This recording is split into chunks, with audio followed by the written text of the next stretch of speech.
Vous êtes prêts? C'est Zygospi. Zygospi, c'est l'émission des enfants de l'hôpital de Nantes. Zygospi.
Bonjour à tous.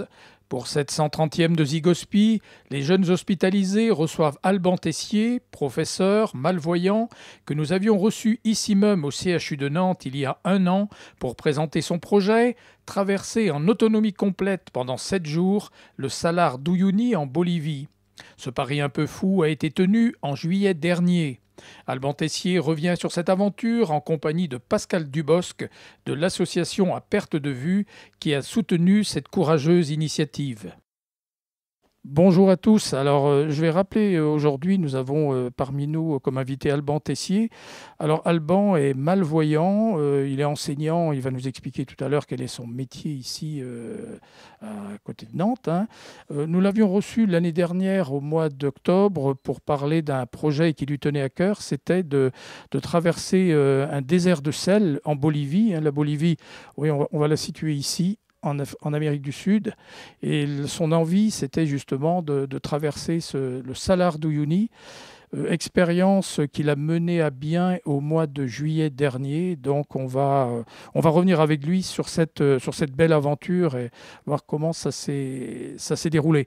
On a avec nous également Pascal qui fait partie d'une association qui s'appelle Pascal, on va le rappeler, je vais te laisser parler. C'est l'association À Perte de Vue qui a soutenu le projet d'Alban qui a été créé il y a quelques années par un de nos collègues. Et donc, on a eu envie de soutenir le projet d'Alban. Voilà. On y reviendra parce que ça a été une expérience, une aventure pas facile à mettre en place.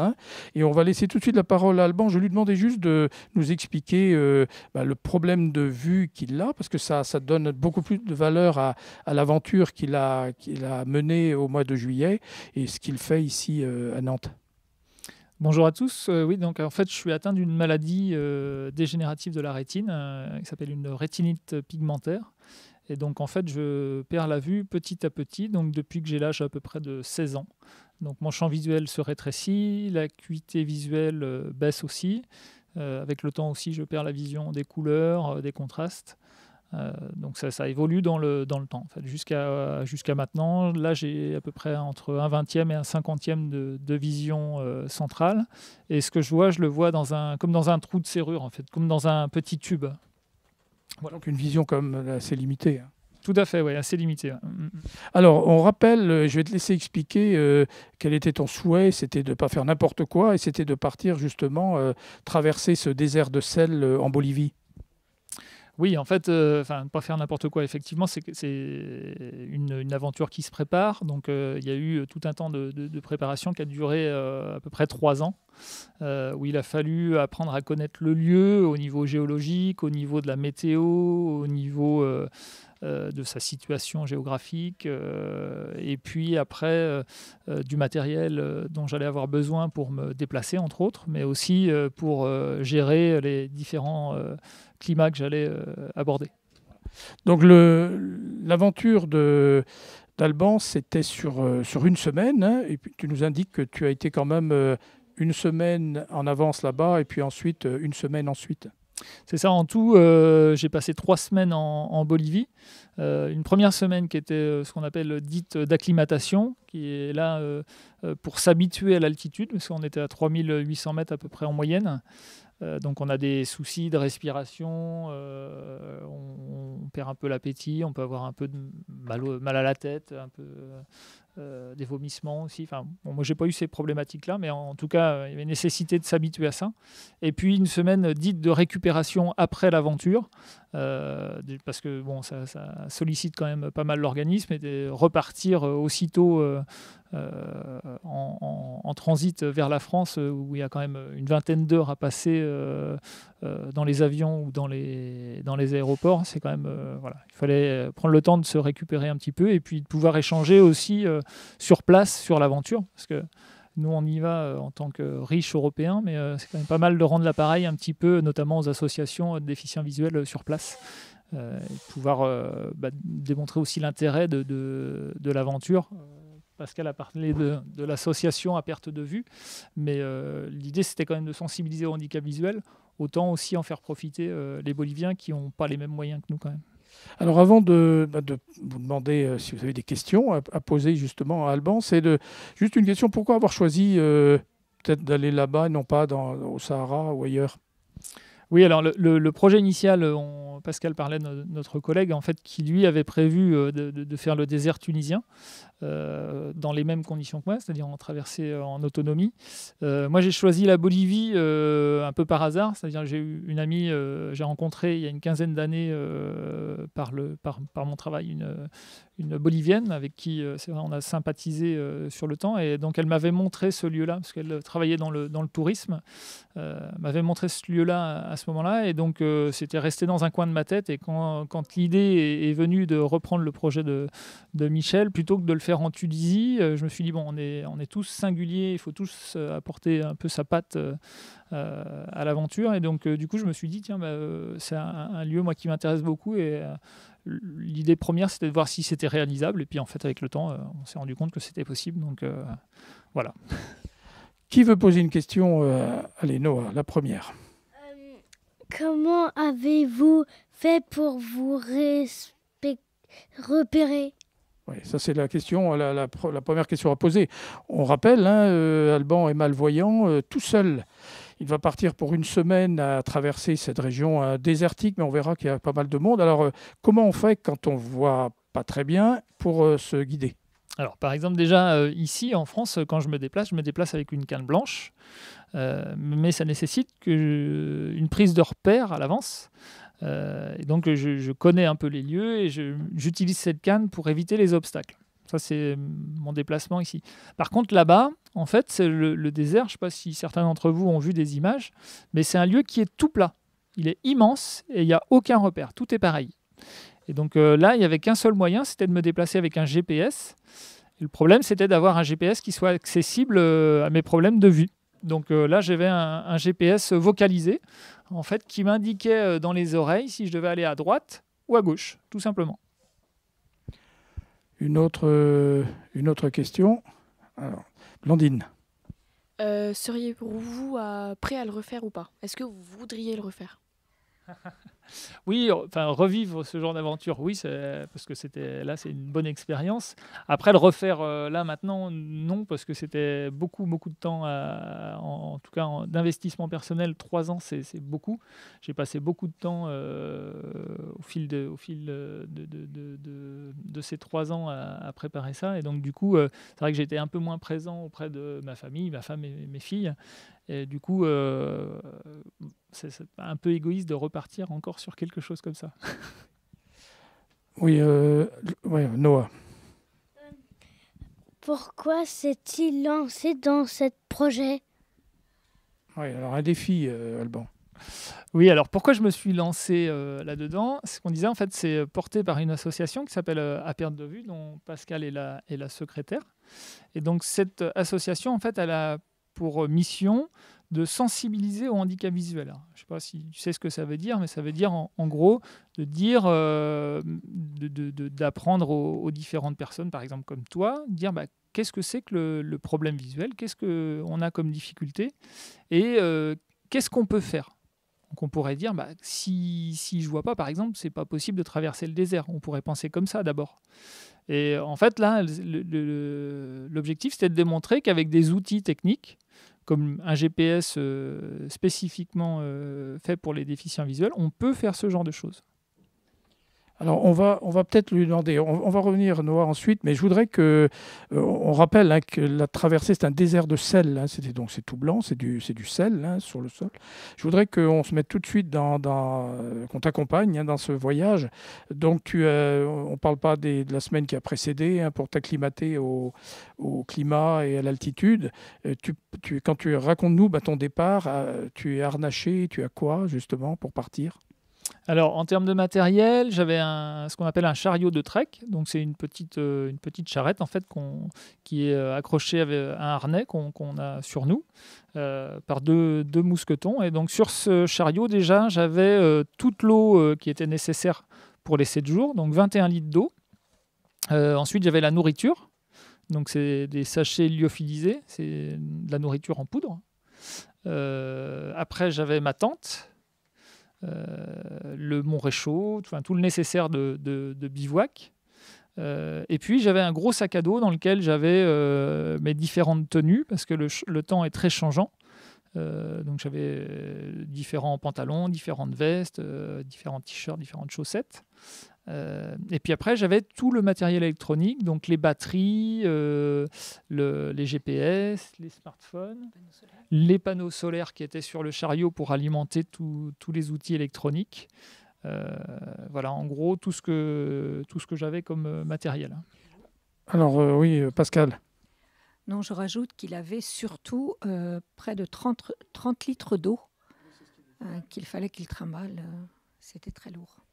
Alors, on va se mettre au point de départ. Alors, il faut peut-être indiquer aussi qu'il n'y a personne qui t'accompagnait, mais que il y avait une surveillance quand même avec un médecin ou une médecin qui t'accompagnait là-bas. Oui, l'idée, c'était pas non plus de mettre ma vie en danger. C'est pas la peine. Donc, on avait, dans ces 3 ans de préparation, mis en place toute une organisation avec l'agence Gaston Sacas, qui était en Bolivie, donc qui gérait toute la logistique. Et eux, donc, ils avaient prévu sur place donc un chauffeur, une personne qui était chargée de la sécurité du matériel électronique. Moi-même, j'étais parti avec un médecin français. Et donc, ces différentes personnes donc, qui étaient dans l'équipe d'assistance, ils avaient aussi, eux, une cuisinière, puisqu'eux, ils restaient sur le salar toute la journée, à distance par contre. Leur objectif, c'était d'assurer ma sécurité, c'est-à-dire en cas de problème, qu'ils puissent intervenir dans un laps de temps qui soit suffisamment court pour pas risquer de gros problèmes. Puis il faut savoir que sur le Salar d'Uyuni, il y a quand même des passages, des gens qui circulent en 4x4, il y a un peu de circulation quand même. Oui, il y a des zones en fait où il y a entre guillemets plus de circulation. Pas qu'il y a beaucoup de circulation, mais il y a des pistes un peu comme dans les différents déserts. Et donc sur la partie finale, par exemple du Salar, on se retrouve sur une zone un peu plus touristique. Et donc là, il fallait assurer ma sécurité. Donc il y avait une personne qui pouvait des fois être en amont de moi pour signaler ma présence ou déposer en tout cas des signalétiques au sol pour dire qu'ils étaient dans une zone où j'allais être présent. Sachant qu'avant, ils avaient prévenu les autorités locales, les agences de tourisme et tout ça. Voilà, avant qu'on passe la parole aux jeunes, juste raconte-nous le départ, la première journée. La première journée, on est parti par moins 10 degrés. Ils m'ont déposé donc à l'extrémité ouest du Salar, du côté de la ville de Lika.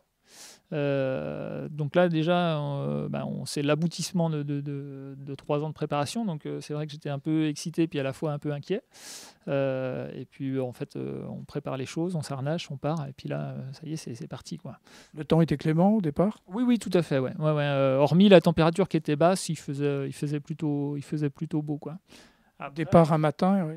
Oui, un matin de bonne heure. On est parti de l'hôtel, il était 5 heures, mais j'ai dû commencer à marcher, je sais pas, il devait être vers 8-9 heures, le temps de préparer tout le matériel. Facilement 9 heures, je pense. Alors, il est parti. Qui veut poser une question? J'ai l'impression qu'il n'y a que Noah qui pose des questions. Noah. Où se trouve la Bolivie? Ah bon, on revient en arrière, la Bolivie. Il n'a pas suivi, je montrais sur la carte. Je vais te remontrer. Alors, la Bolivie, ça se trouve en Amérique du Sud. Je ne sais pas si tu situes l'Amérique du Sud. Et donc, en Amérique du Sud, peut-être qu'il y a des pays que tu connais plus. Je suis sur le Brésil, tu connais? Tu as déjà entendu parler du Brésil, non? Ouais. Donc, c'est entre le Brésil, le Chili, le Pérou, l'Argentine, à peu près dans ce... Tu peux voir sur la carte, je crois qu'on te montre... Bon, qui veut bien poser une question? Blandine. Pendant une semaine, vous vous êtes pas senti seul? Il n'y a pas des moments où vous avez un peu déprimé ou autre? Bizarrement, pas trop, en fait, parce que je m'étais mis dans cette idée-là que j'allais être seul. Et c'est aussi quelque chose que je recherchais, en fait. Un peu de solitude, le temps de l'introspection, de la réflexion sur moi-même. Et donc, non, après, des moments où j'ai déprimé, comme tu dis, ça a pu arriver ou quand j'étais dans la difficulté, parce qu'il y en a eu, où je me suis dit, mais qu'est-ce que tu fais là? Là, ça va être difficile, ou pas forcément baisser les bras, mais en tout cas, où on se dit, oula, ça va être compliqué, en fait. Alors on va justement, pour prolonger la question de Blandine, là, c'est intéressant aussi de raconter que tout n'a pas été forcément bien. Je veux dire, hein, on peut imaginer qu'il y a des difficultés. Le premier soir, il a fallu, parce que tu dormais en tente, parlons un peu de la première installation, donc toujours dans cette première journée. La première installation, en fait, la première difficulté déjà, c'était de bien ancrer la tente au sol. Parce que le sel, en fait, quand il est sec, il est très dur, donc un peu comme du béton. Et donc, pour rentrer les ancrages de la tente dans le sol, c'est un peu compliqué. Donc, déjà, quand je rentrais 5 cm de mes ancrages dans le sol, j'étais relativement content. Mais le bivouac en soi, c'était pas trop la plus grande difficulté. La première difficulté que j'ai eue, c'était plus avec le guidage sur on va dire les 2-3 premiers jours, pour essayer de se caler sur les indications qu'il me donnait, parce que j'avais beau m'être entraîné en France avec, quand on est dans une immensité aussi importante où il n'y a aucune prise de repère, en fait j'avais tendance à zigzaguer, à faire plus de kilomètres que prévu. Donc ça, c'était une des premières difficultés, parce que du coup je prenais du retard, je parcourais le kilométrage qu'il fallait, la distance sur laquelle je marchais était bien de 20 km, mais de point à point, en fait, c'était plus court. Donc, sur 3 jours, j'ai commencé à perdre de la distance. Ça, c'était une des premières difficultés. Et puis après, il y a eu les conditions climatiques. Oui, alors revenons-en, puisque je crois qu'il y a eu une fois où tu as été obligé de rester tenir ta tente, je crois. Ouais, ça c'était donc entre le deuxième et le troisième jour, si je me rappelle bien. Donc là, je commençais, c'est vrai, à douter un petit peu sur les distances que j'allais parcourir. Donc j'ai commencé à être un peu inquiet, en tout cas, sur la possibilité de réaliser la traversée en 7 jours. Voilà, j'ai fait mon bivouac, je me suis fait à manger, je me suis installé dans mon duvet, et puis sur les coups de 10 heures, à peu près à l'heure où je commençais à m'endormir, j'ai commencé à sentir le vent se lever, donc par bourrasque. Une fois, 2 fois, 3 fois, ça se calmait. Et puis ça, comme ça, jusqu'à minuit. Et là, à minuit, c'était la vraie machine à laver, c'était sans discontinuer, des grosses bourrasques de vent qui n'arrêtaient pas. Est-ce qu'on a peur dans ce cas? Jusque-là, non. Par contre, quand il y a un ancrage de la tente qui lâche, là, on commence à avoir peur. Donc, j'ai très bien entendu le piquet s'arracher. Ça fait un bruit un peu métallique, frottement contre le sel. Hein. Et puis, tout de suite après, le flottement de la tente, donc la toile, en fait, qui flottait au vent. Et donc là, je me suis dit, bon là, par contre, il faut gérer la situation. Donc, il s'agit de ne pas paniquer, sortir de son duvet, sortir de la tente. Enfin, pas sortir de la tente, mais de la partie chambre. Et puis, première réflexion, c'était de me dire, en fait, je ne veux pas sortir, parce que si je sors, ça veut dire que je donne une prise au vent à la tente, et elle risque de s'envoler complètement. Donc, je me suis dit, bon, il faut essayer de retendre la tente pour qu'elle tienne bien. Et la première réflexion que je me suis dite, c'était, après tout, j'ai 55 kg de matériel. En l'appuyant bien sur le revers de la tente, normalement, ça devrait tenir. Donc, j'ai fait ça. Effectivement, ça tenait. Je me suis recouché. Et puis j'entendais bien que avec la taille de la toile, en fait, ça soulevait légèrement les sacs. Donc j'entendais juste un bruit où ça tapait un petit peu, mais rien de plus. Et puis au bout d'une demi-heure, en fait, ça a fait glisser les sacs vers l'intérieur de la tente. Et là, ça s'est remis à flotter. Donc je me suis dit, en fait, la seule solution, ça va être de la tenir, quoi. C'était au bout de combien de temps, combien de jours? Ça, c'était dans la nuit du 2e au 3e jour. Donc on était quand même relativement au début, quoi. Est-ce que tu as été obligé de faire intervenir l'assistance à un moment? Alors, j'ai pas été obligé à ce moment-là, mais j'y ai pensé parce que forcément, avec le froid qui faisait la nuit, la fatigue, la toile qui nous échappe des mains toutes les 2 minutes, je me suis dit, bon, il faut quand même assurer la sécurité. Et j'avais un boîtier en fait, satellitaire avec un bouton d'appel d'urgence. Et donc, je me suis dit, il faut quand même que tu sois prêt parce que si à un moment donné, la toile s'en va, il faut pouvoir les prévenir rapidement. Et ce n'est pas un appel téléphonique qui va nécessiter un certain laps de temps.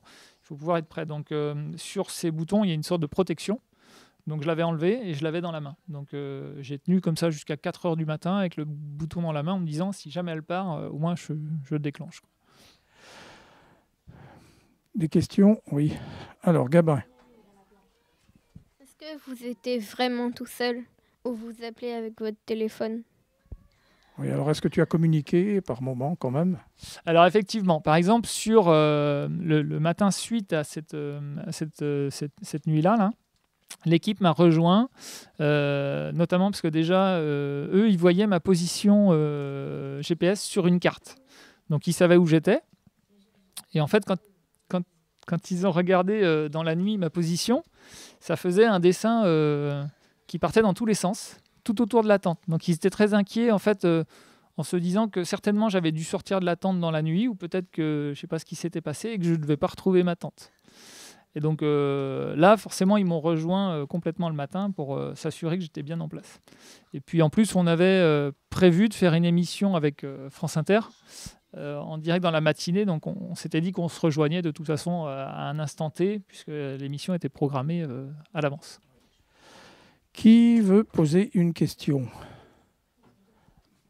Oui. Une question, Alice? Non, mais même il y a des mamans qui sont présentes. Qui veut poser une question à Alban? Oui. Moi, j'aimerais savoir, pendant 3 ans, en quoi ça consiste de se préparer aussi longtemps pendant 3 ans? Qu'est-ce qu'on fait? Alors, en fait, il y a plein de choses à faire. Il y a tellement plein de choses que Pascal a fait beaucoup de choses, elle, au niveau administratif. On pourra peut-être en parler tout à l'heure. Mais moi, au départ, je ne suis pas aventurier. Donc, je ne connaissais rien à l'aventure dans laquelle je me lançais. Donc, il fallait se préparer physiquement. Je n'étais pas marcheur. Avant, je faisais plutôt du vélo. Donc, pendant 3 ans, il a fallu que je m'entraîne physiquement à la marche. Après, il fallait connaître les conditions climatiques du lieu, l'aspect géologique, parce que c'est un désert qui est quand même particulier. Il fallait connaître la situation géographique aussi de cet endroit, les conditions géopolitiques. Donc tout ça, on se renseigne. En fait, là, c'est tout un tas de documentation en fait, à lire. Et puis après, j'ai recherché à avoir des retours d'expérience de personnes qui l'avaient fait. Donc, il fallait déjà trouver les personnes. Il n'y en a pas 50. Il y en a, jusqu'ici, quand moi je me suis lancé, il n'y en avait qu'un qui l'avait fait. C'était un Belge. Et en plus, j'ai découvert que dans sa réalisation, il avait échoué une première fois. Donc voilà. Après, j'ai eu contact avec eux. On a pu échanger avec 3 personnes en tout. Ils ont pu me conseiller sur du matériel, ainsi de suite. Et après, donc, il fallait, moi, que je me constitue mon pactage. Donc là aussi, recherche de documentation sur le matériel nécessaire, des fiches techniques, des prises de contact avec des équipementiers, des magasins spécialisés, et ainsi de suite, dans tous les domaines. Donc, c'était une découverte tous les jours, quoi. On peut demander... Oui. Est-ce que vous êtes courageux? Ça, c'est une question, je ne sais pas si on peut la lui poser, oui. C'est plutôt à demander, est-ce que tu penses que Alban est courageux? Courageux. Bon, voilà, la réponse et la question et la réponse. Autre question, je vais demander à Alban, parce qu'il y a beaucoup de monde, hein, mais il y a très peu de questions, si? Non, Romane non plus? Sarah? Voilà, on va y revenir tout à l'heure. Je voudrais savoir, tout à l'heure on parlait de pendant la durée, bon, il faut que tu sois là pour surveiller justement à garder le bon cap, on va dire. Mais est-ce que alors ça peut être aussi le soir, mais est-ce qu'on réfléchit beaucoup aussi à autre chose pendant tout ce laps de temps, cette progression? Oui. Enfin, alors les premiers jours, pas tant que ça, parce que j'étais vraiment dans la gestion du matériel. Après, sur les derniers jours, c'est vrai qu'une fois qu'on est bien rodé, qu'on avance, là, je parcourais plus de kilomètres, et du coup, j'étais un peu plus effectivement dans mes pensées, puisque je recherchais un peu d'introspection. Et du coup, effectivement, on pense à tout ce qu'on a.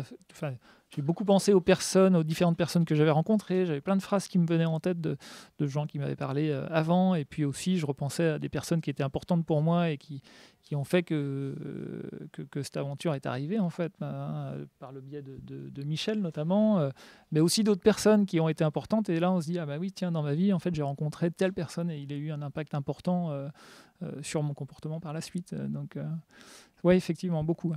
Est-ce que pendant ce parcours, il y a eu, tu as rencontré aussi des gens qui évoluaient, qui se sont arrêtés ou qui t'ont abordé pendant cette traversée? Alors sur le parcours, non, j'ai pas rencontré beaucoup de personnes. Enfin, il y a 2 4x4 qui se sont arrêtés pour échanger, en fait, hein, d'ailleurs de nationalité française, puisque la plupart des agences locales étaient prévenues, en fait, de ma présence. Et donc je pense que le fait de dire peut-être aux personnes qui embarquaient, leur dire tiens, ben là il y a un Français qui est en train de traverser, du coup ils se sont rapprochés, juste histoire de me dire 2 mots, hein, c'était bonjour, c'est bien ce que vous faites, voilà, ça s'en tenait à ça, la discussion durait 2 minutes, quoi. Voilà, allez, Laurence. En quoi vous êtes revenu différent de cette aventure ? Justement, je suis encore dans la réflexion par rapport à ça. Et c'est marrant parce qu'on en parlait hier soir avec Pascal.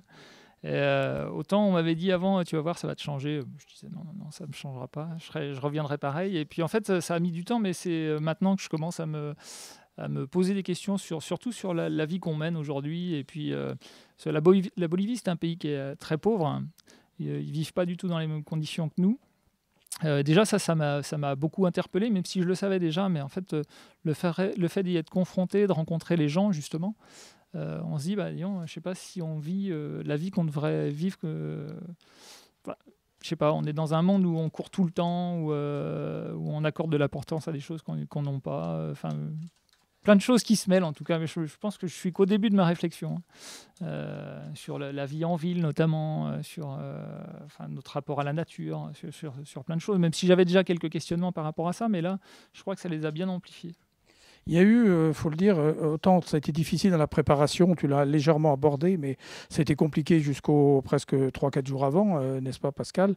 À la suite, une fois que tu as réussi, il y a eu beaucoup, notamment en France, hein, les télévisions, les journaux, on a parlé beaucoup de toi sur pas mal de chaînes de télévision. Qu'est-ce que ça fait justement aussi d'avoir cet emballement à la suite de cette aventure? D'un côté, ça fait plaisir. En plus, c'est ce qu'on recherchait avec l'association. C'est ce qu'on recherche, entre guillemets, des projets médiatisés. Donc, pouvoir parler justement du handicap visuel et de sensibiliser les personnes à ça. Donc oui, c'était une surprise que ça soit aussi important. Et je crois que c'est en grande partie grâce aux Boliviens déjà, parce qu'ils ont eu tout de suite... une attention particulière, c'est-à-dire dès que je suis arrivé là-bas, en fait, ils m'attendaient. J'ai été accueilli par le vice-ministre du tourisme qui était venu avec un certain nombre de journalistes. Enfin, je suis arrivé, j'avais l'impression que c'était le festival de Cannes déjà. Et après, ils m'ont accueilli au ministère. Enfin, c'était vraiment un emballement important. Et puis après, ils ont su relayer. Alors, le vice-ministre m'expliquait qu'en fait, le Salar d'Uyuni, c'est un peu comme eux, leur Tour Eiffel. Hein, et que le fait qu'on mette le focus là-dessus au niveau. Une personne étrangère, du coup, pour eux, c'était l'occasion de pouvoir en parler au niveau international. Et donc, du coup, ils ont su relayer dans les médias, dans les agences de presse, l'aventure. Et donc, du coup, c'est vrai qu'ils ont bien communiqué. Donc tu as fait de la pub un peu pour le Salar d'Uyuni. Voilà, Blandine. Au début, comment ont réagi vos proches par rapport à votre projet? Comment vous leur avez soumis l'idée? C'est une très bonne question, pas très bien. Surtout ma femme. Parce qu'au départ, c'était non, mais ça va pas, tu te rends pas compte. Enfin bon, c'était quasiment un nom d'office. Et puis après, en fait, il a fallu gagner la confiance. C'est-à-dire que bon, j'ai fait un peu profil bas, j'ai fait mes petites recherches, tranquillement, en douce. Et puis j'ai dit, tu vois, enfin là, ça c'est possible, ou ça c'est comme ci, ou c'est comme ça. Puis au bout d'un moment, elle m'a dit, oui, de toute façon, tu iras que s'il y a un médecin. Donc j'ai dit, pas de problème, il y aura un médecin. Donc voilà. Donc là, déjà, je me suis dit, en fait, elle adhère un petit peu, quoi. Et puis après, au fil du temps, c'est vrai qu'on a pu la rassurer en disant qu'effectivement, il y avait un médecin, il y avait toute une équipe autour, même si c'est vrai qu'ils n'étaient pas toujours collés à moi, mais en tout cas, ils étaient à distance. Donc tout ça, ça a été un travail à mener. Et puis même pour moi, je veux dire, c'était aussi rassurant de savoir qu'il y avait du monde autour. Mais oui, les proches, au départ, forcément, ils ont un peu peur, quoi. Je voudrais demander à Pascal, qui était resté en France, bien sûr, hein, donc il peut peut-être raconter un peu comment était vécue cette aventure pour vous et pour les proches d'Alban. Le temps où Alban est parti, à partir de la seconde où il est parti, j'ai eu un lien très très intime avec Morgana, son épouse. On était quasiment toujours au téléphone. Et notamment lorsqu'Alban parle de cet instant où les radars faisaient un peu le fou, hein, on a énormément paniqué.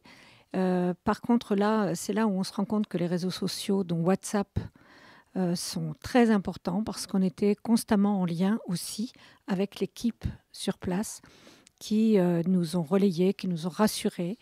On les a quand même réveillés à 4 heures du matin, là-bas, heure locale, quand on s'est rendu compte de la folie du tracé GPS, parce que nous, on avait le tracé GPS pratiquement au kilomètre près, en faisant un zoom, n'est-ce pas, Alban ?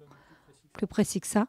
Donc, on savait le petit point qui avançait, on savait qu'Alban avançait, on savait quand il s'arrêtait, on savait quand il se perdait un petit peu, qu'il s'éloignait. Et c'était très stressant pour nous, qui étions à des milliers de kilomètres. On imagine. Je voudrais qu'on revienne sur la condition physique, puisque on disait que tu as mis du temps, 3 ans pour tout préparer. Tu es parti avec quand même une condition physique bonne. Est-ce qu'elle t'a bien servi ?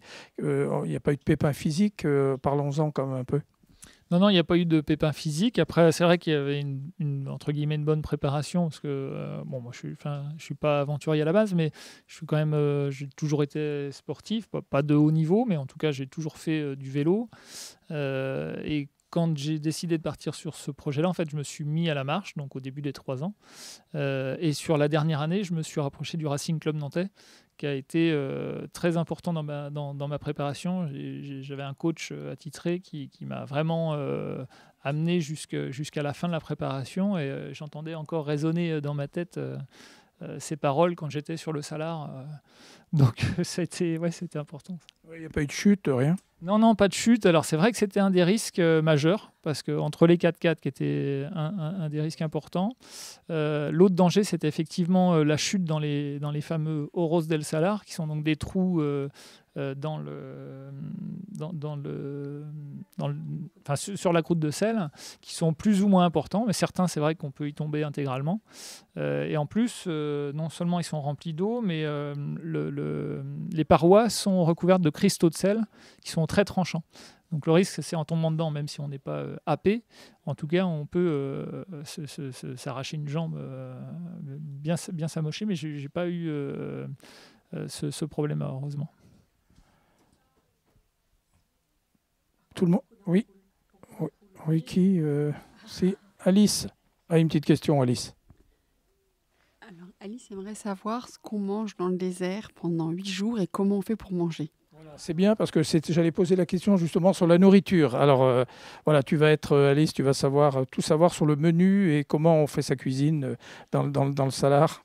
C'est une très bonne question. Il y avait du sel sur place. Oui, j'avais pas besoin d'emmener de sel. Alors, en tout cas, il y avait ce qu'il fallait. Oui, alors la nourriture, en fait, j'avais tout emmené parce que sur place, en fait, sur le désert, il n'y a ni faune ni flore. Il n'y a pas d'animaux et il n'y a pas de végétation. Il n'y a rien du tout. Il n'y a pas de quoi que ce soit qui survive là-bas. Donc, il fallait que j'emmène des sachets de nourriture, ce qu'on appelle de la nourriture lyophilisée. C'est de la poudre. Et en fait, j'avais un réchaud. Dans ce réchaud, je mettais de l'eau, je la faisais chauffer. Et une fois qu'elle était chaude, j'ouvrais donc mes différents sachets. Donc j'en avais pour, par exemple, le soir, parce que moi je mangeais que le matin et le soir. Le midi, je mangeais pas. Le soir, j'avais 4 sachets à remplir d'eau chaude. Je les refermais. Après, j'attendais pendant une demi-heure. Je brassais bien pour que ça se dilue bien.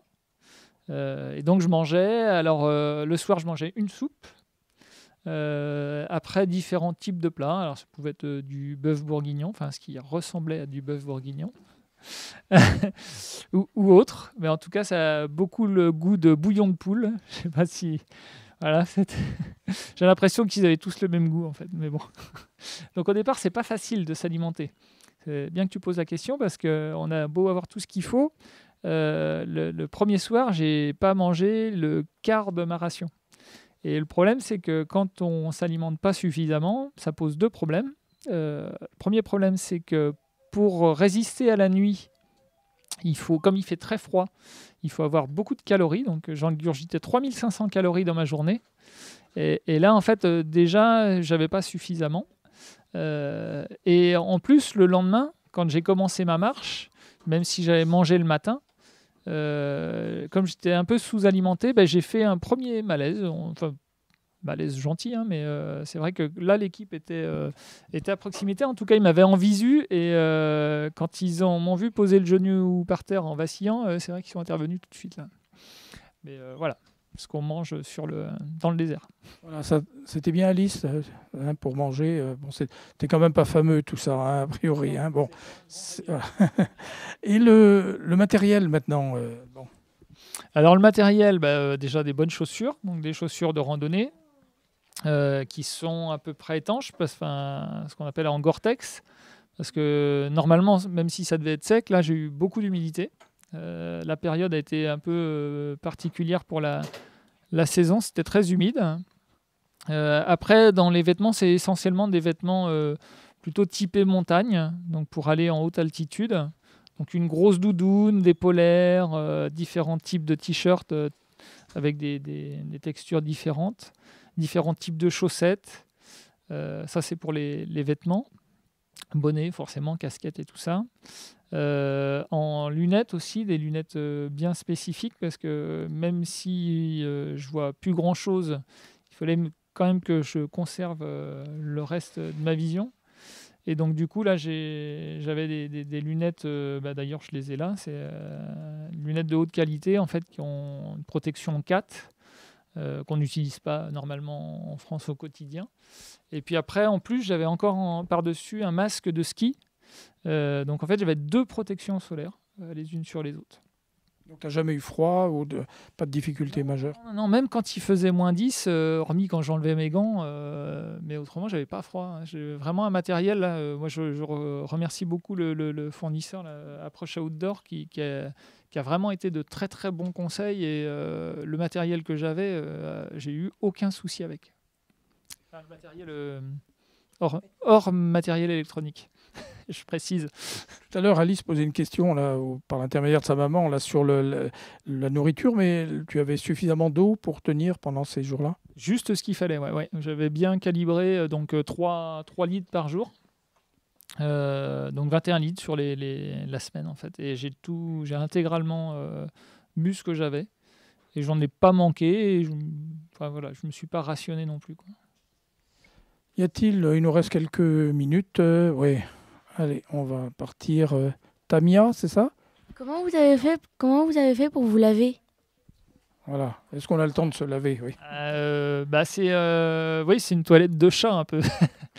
On se lave pas forcément correctement tous les jours, donc j'avais des lingettes. Et forcément, quand on doit enlever ses vêtements et qu'il fait moins 10 degrés, par exemple, on va assez vite. Donc, c'est pas une grosse toilette, quoi. Autant dire que quand je suis rentré à l'hôtel le premier soir, là, à l'issue des 7 jours, je ne sentais pas très bon. Et tu arrivais à dormir correctement? Oui. Par contre, hormis la fameuse nuit où j'ai pas beaucoup dormi, mais les autres nuits, j'ai très très bien dormi. C'est très bien. Y a-t-il une autre question? Oui. Alors oui, en parlons un peu de la neige, hein, parce que c'était blanc, mais c'était du sel, mais il y a eu aussi de la neige. Ouais, il y a eu deux jours où il a beaucoup neigé, notamment la nuit de la fameuse première tempête, là où il y a eu du vent. Sur le matin, j'ai eu quasiment de 6h à 14h une grosse tempête de neige avec des quantités importantes. Il n'avait jamais neigé autant que ça sur cette période-là, en tout cas durant les 10 dernières années.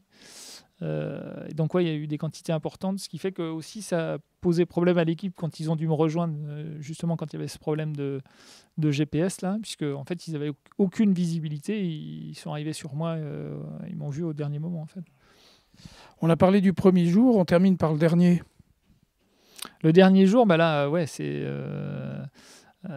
on est ça y est, c'est l'aboutissement du projet. On a des ailes. Alors au départ, on se dit ouais super, c'est la dernière étape.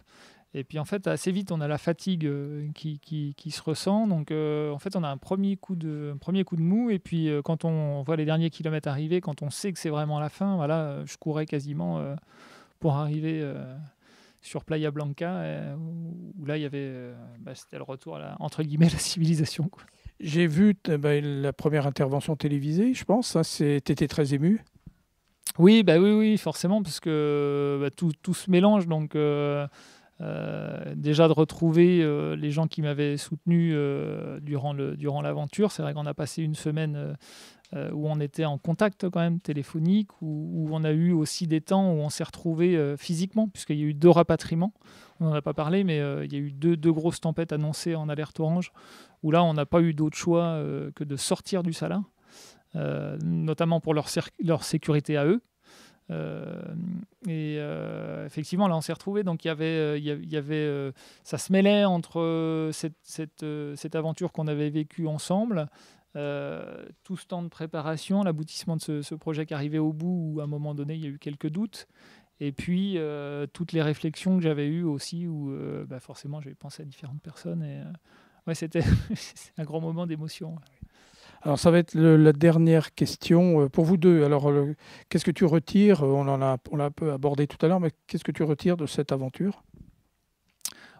Plein de choses, en fait, hein, à différents niveaux. Une aventure humaine extraordinaire, parce que durant les 3 années, en fait, j'ai rencontré des personnes que j'aurais jamais soupçonnées. En fait, j'y suis allé assez naïvement à chaque fois vers des personnes qui sont médiatiquement assez importantes et qui ont pu me donner des indications avec beaucoup de simplicité, en tout cas. Et puis après, sur moi-même aussi, j'ai pas mal appris sur le dépassement de soi, forcément, parce que voilà, j'en étais pas là au départ. Et puis après, sur toute une réflexion personnelle, sur une sorte de comment dire, un moment T, se dire voilà où j'en suis aujourd'hui, qu'est-ce qui fait que je suis comme ça aujourd'hui, quelles ont été les personnes importantes, on en a parlé ça tout à l'heure, et puis quel message on veut faire passer et comment le faire passer encore maintenant. Là, il y a encore tout un travail à faire. Je pense qu'on n'en est pas qu'au début, mais en tout cas il y a encore beaucoup de choses à faire. Je vais laisser le mot de la fin à Pascal, puisqu'elle n'a pas beaucoup parlé, mais je sais qu'il y a eu un travail tellement énorme qui a été fait avant, après, pendant. Juste aussi ce que tu as retiré de tout ça. Moi, c'est surtout une aventure humaine incroyable.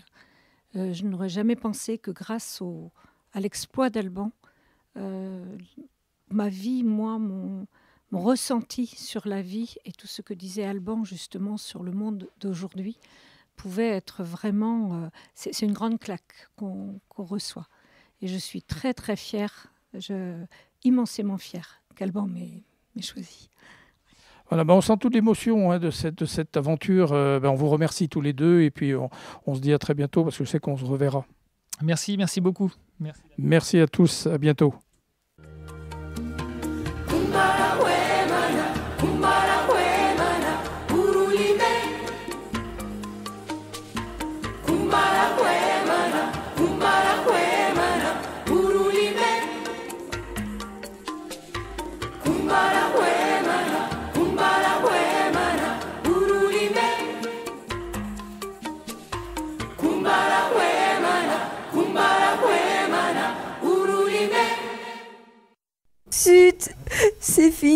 Zygospi.